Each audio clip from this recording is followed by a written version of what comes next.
नमस्कार दोस्तों, यह कक्षा 10 का हिंदी का पेपर है 2024। कोड है 801 HG। हम लोग इसका 20 ट्रिपल कर लेंगे। इसमें पहला दिया है वैदेही वनवास के रचनाकार हैं। तो वैदेही वनवास के रचनाकार कौन है? मैथिली शरण गुप्त, महादेवी वर्मा, अयोध्या सिंह उपाध्याय, हरिओद, सियाराम शरण गुप्ता। तो इसके कौन है? अयोध्या सिंह हरिओद। इसका आंसर सी हो जाएगा। दूसरा है प्रयोगवाद के कवि हैं भूषण, अज्ञे, सुमित्रानंद पंत, महादेवी वर्मा। तो कौन है? अज्ञे है। इसका आंसर क्या हो जाएगा? बी हो जाएगा। तीसरा है भाव विलास के रचनाकार हैं देव, बिहारी, चिंतामणि, मतीराम। तो कौन है? देव। इसका आंसर ए हो जाएगा। और चौथा है छत्रसाल दशक किसकी रचना है? पद्माकर, बिहारी, भूषण, मतीराम। तो छत्रसाल दशक किसकी रचना है? भूषण की। इसका आंसर क्या हो जाएगा? सी। पांचवा है कला और बूढ़ा चांद के रचनाकार हैं जयशंकर प्रसाद, गिरिजा कुमार माथुर, सुभद्रा कुमारी चौहान, सुमित्रानंद पंत। तो कौन है? इसका आंसर डी हो जाएगा, सुमित्रानंद पंत। छठा है नीर का निर्माण फिर किस विधा की रचना है? जीवनी, आत्मकथा, रेखा चित्र, एकांकी। तो नीर का निर्माण फिर आत्मकथा है।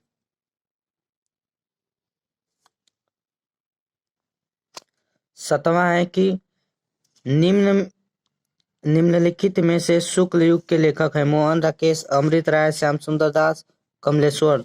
तो इसका कौन है? श्याम सुंदर दास। इसका आंसर सी हो जाएगा।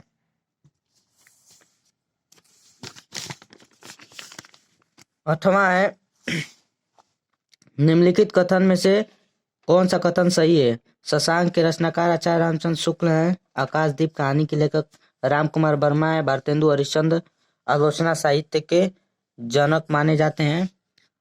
और तीसरा है भारतेंदु। चौथा है कि क्या बोलूं क्या याद करूं निबंध के लेखक जयशंकर प्रसाद हैं। तो इसका आंसर क्या हो जाएगा? सी हो जाएगा। भारतेंदु हरिश्चंद्र आलोचना साहित्य के जनक माने जाते हैं। नौवां है परीक्षा गुरु किस विधा की रचना है? तो परीक्षा गुरु क्या है? उपन्यास। इसका आंसर सी हो जाएगा।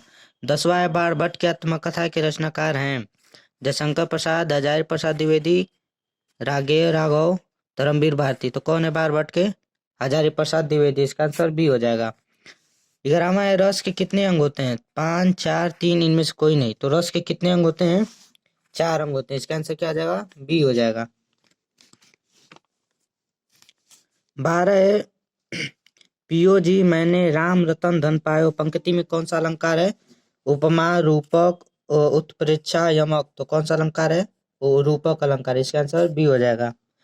13वां है सोरठा के पहले चरण में कितनी मात्राएं होती है? तो सोरठा के पहले चरण में 11 मात्राएं होती है। इसका आंसर क्या हो जाएगा? सी हो जाएगा। 14वां है निर्दय शब्द में प्रयुक्त उपसर्ग है दय, नी, निर, नीर। तो छोटी का मात्रा। इसका आंसर क्या हो जाएगा? सी हो जाएगा, नीर। 15वां है कि नीलगाय में कौन सा समास है? कर्मधारय, द्विगु, द्वंद्व, बहुब्रीहि। तो कौन समास है? कर्मधारय। इसका आंसर क्या हो जाएगा? ए। 16वां है खेत का तत्सम रूप है खेत का तत्सम रूप क्षेत्र होगा। इसका आंसर सी हो जाएगा। 17वां है कि युष्मत शब्द में पंचम विभक्ति बहुवचन रूप है। तो इसका युष्मत हो जाएगा, सी। 18वां है कि भाववाच्य में किसकी प्रधानता होती है? कर्ता की, कर्म की, क्रिया की। तो इसका आंसर क्या हो जाएगा? सी, क्रिया की। 19वां वाक्य के कितने तत्व होते हैं? 2, 4, 3, 8। तो वाक्य के कितने तत्व होते हैं? 2। इसका आंसर क्या हो जाएगा? 1। और 20वां है अविकारी पद को अन्य किस नाम से जाना जाता है? अव्यय पद, अव्यय पद, अपव्यय, अव्यय, व्यय, इनमें से कोई नहीं। तो अविकारी पद को किस नाम से जाना जाता है? अव्यय पद। इसका आंसर क्या हो जाएगा? बी हो जाएगा।